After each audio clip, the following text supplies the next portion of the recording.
Asylantrag abgelehnt. Nicht konkret. Weg mit diesen Leuten. Germany ने सबको अब शीबन करना स्टार्ट कर दिया। अब शीबन मतलब हम जर्मनी में बोलते हैं, डॉइच में बोलते हैं, जैसे कि डिपोर्ट करना स्टार्ट कर दिया। और ये न्यूज़ हुई कैसी है और कौन आपको ठीक से समझा सकता है जिसको एटलीस्ट जर्मन डॉइच आती हो। जैसे कि आपको पता है मैंने B1 B1 के लैंग्वेज सीखी हुई है, तो इस वजह से मैं आपको समझाने की कोशिश करता हूँ अच्छे से, क्योंकि जनाब अभी हालात बहुत चेंज हो गए हैं। ये पहले आप सुन लें, फिर मैं आपको एक्सप्लेन करता हूँ। ये देखें आप। Abschieben, abschieben. Abschieben, Ja, Deport. nein, nicht wie.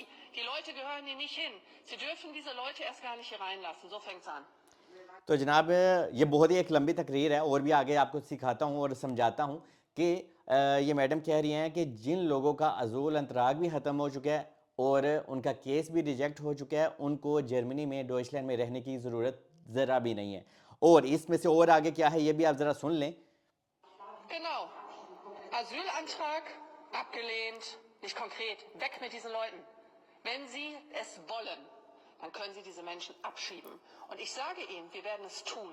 Wird es klappen? Okay, तो सबसे पहले आपको ये बता दूं कि जर्मनी ने कल एक आध दिन पहले सारे पाकिस्तानियों को डिपोर्ट किया। सारे मतलब कि 43, लेकिन कुछ दिन पहले भी तकरीबन 20 लोगों को इन्होंने डिपोर्ट किया था। और अगर मैं सारे इंसगिज़म फिर से मैंने डॉइच में बोला है, मतलब कि सारों को अगर इंक्लूड करूं तो ये तकरीबन समझ लें कोई 60-35 बंदे बनते हैं जिनको जर्मनी ने डिपोर्ट किया है। और ये डिपोर्ट होने वाले बंदे हैं कौन कौन से और कौन से लोगों को और ज़्यादा खदशा है डिपोर्ट होने का हमारे इंडियन पाकिस्तानियों को।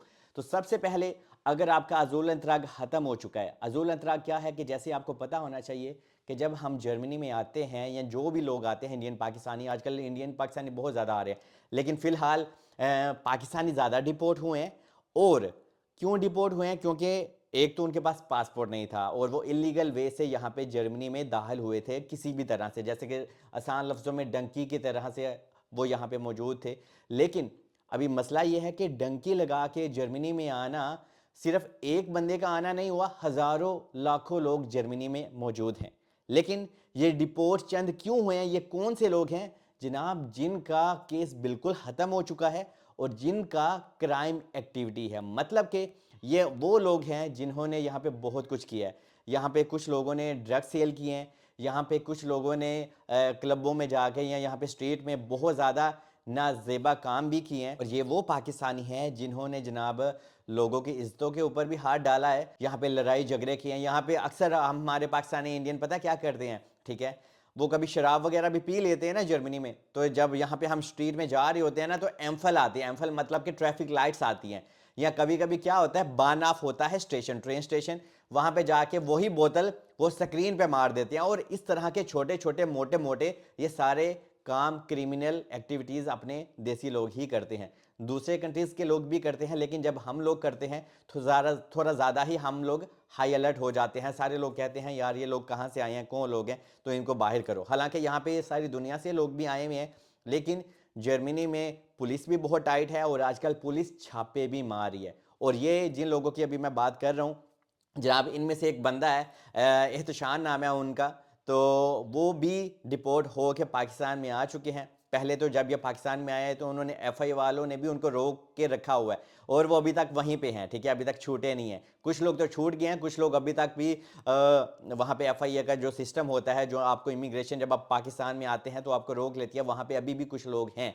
तो ये जो इंसान की मैं आपको बात बता रहा हूँ, इसका केस ख़त्म हो चुका था और ये एक लड़ाई में मुलव्वस था। केस तो इसका काफ़ी 8 से तकरीबन 1.5 साल हो गया, ख़त्म हो चुका था। तो ये इधर उधर रह रहा था जैसे जर्मनी में लोग रहते हैं, क्योंकि जब आपका केस ख़त्म हो जाता है, सब लोगों ने मोस्टली यहाँ पे आके असाइलम अंतराग किया होता है, असाइलम क्लेम किया हुआ है कि हाँ भाई हमारा इंडिया पाकिस्तान में हमारी जान को खतरा है, सारी झूठी सच्ची कहानियाँ बताते हैं।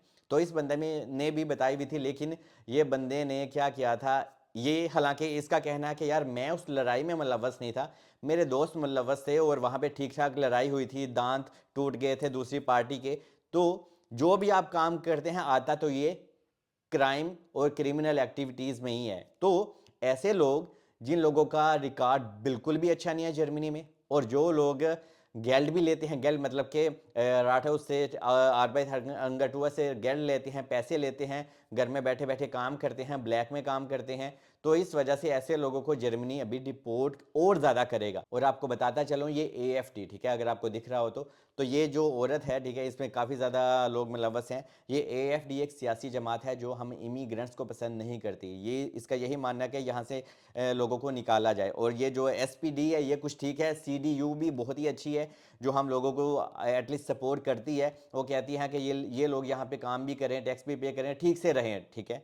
लेकिन जो AFD है, इन्होंने जनाब अभी वोटिंग भी अभी हुई थी, इलेक्शन हुए थे, तो इन्होंने बहुत ही ज़्यादा सीटें ली हैं। और हो सकता है कि अगले 5 सालों में इनकी हुकूमत भी बन जाए, लेकिन फ़िलहाल ये हार तो गई हैं, लेकिन सीटें इन्होंने बहुत ज़्यादा ली हैं। और इनकी बात अभी सुनी भी जाएगी और मानी भी जाएगी। और यही ये औरत कह रही थी कि ये जो अफ़गान महाजर भी हैं यहाँ पे, या दूसरे भी लोग आए हुए हैं, तो उन सबको डिपोर्ट किया जाए जो जर्मनी में रह के इलीगल एक्टिविटीज़ करते हैं, जो यहाँ के रूल फॉलो नहीं करते, जो यहाँ पे ब्लैक में काम करते हैं, और जो मोस्टली इलीगल आए हुए हैं, इलीगल जो डंकी लगा के आए हुए हैं। और जर्मनी में डिपोर्ट होने का ऑब्शिबन कहा जाता है। तो जैसे कि आए दिन यहाँ पे अभी काफ़ी ज़्यादा लोग डिपोर्ट हो रहे हैं। जर्मनी ने नाइजीरिया के लोगों को डिपोर्ट किया है, अफ़गान महाजरों को डिपोर्ट किया है, अभी नाइजीरिया के लोगों को भी किया, और अभी रिसेंटली पाकिस्तानियों को भी किया। और ऐसे लोग जिन लोगों का केस ख़त्म हो चुका है, तो प्लीज़ आप या तो कोई और कंट्री अपने लिए देखें, आप स्पेन चले जाएं या किसी और कंट्री में जाएं, लेकिन जर्मनी में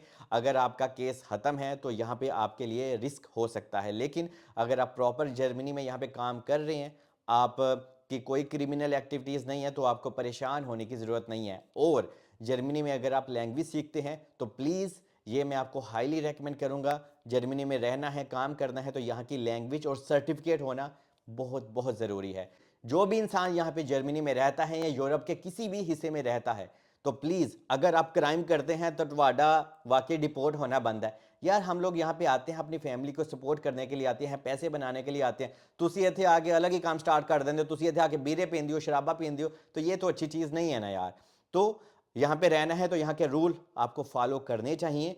और अगर कोई आप रूल ब्रेक करते हो, आप लड़ाइयाँ झगड़े करते हो, लोगों की इज्जतों के साथ खेलते हो, आप कोई भी बुरा काम करते हो, तो ਤੁਹਾਡਾ डिपोर्ट होना वाकई अच्छी गल है। अभी अगर आपने असाइलम करना है तो एटलीस्ट आपके पास वीज़ा भी होना चाहिए। इसके ऊपर मैं डिटेल एक वीडियो भी बनाने वाला हूँ, जिससे आप लोगों की काफ़ी हेल्प हो जाएगी समझने और समझाने में। क्योंकि जर्मनी में अगर आप कोई असाइलम करता है तो चीज़ें अभी मुख्तलिफ होना स्टार्ट हो गई हैं। क्योंकि पहले क्या होता था, आप लोग डंकी लगा के आए हैं या किसी भी तरह से आए हैं, आप जर्मनी में आते हैं, आप यहाँ पे कैंपों में जाते हैं, तो आपका असाइलम हो जाता था और हो भी रहा है। लेकिन आने वाले दिनों में ये सारी चीज़ें अभी एंड हो जाएंगी और नए तरीके से नए कवानीन के तहत ये असाइलम वगैरह लोग क्लेम करेंगे, जिसमें बहुत ही ज़्यादा रिस्ट्रिक्शन भी होंगी, जिसमें हो सकता है आपका केस शुरू होने से पहले ही ख़त्म हो जाए। मतलब कि आपने आज असाइलम किया, अगले 3 4 6 महीने में आपका केस ख़त्म करके वो आपको कहेंगे हाँ भाई आप हमारा कंट्री छोड़ के जा सकते हैं।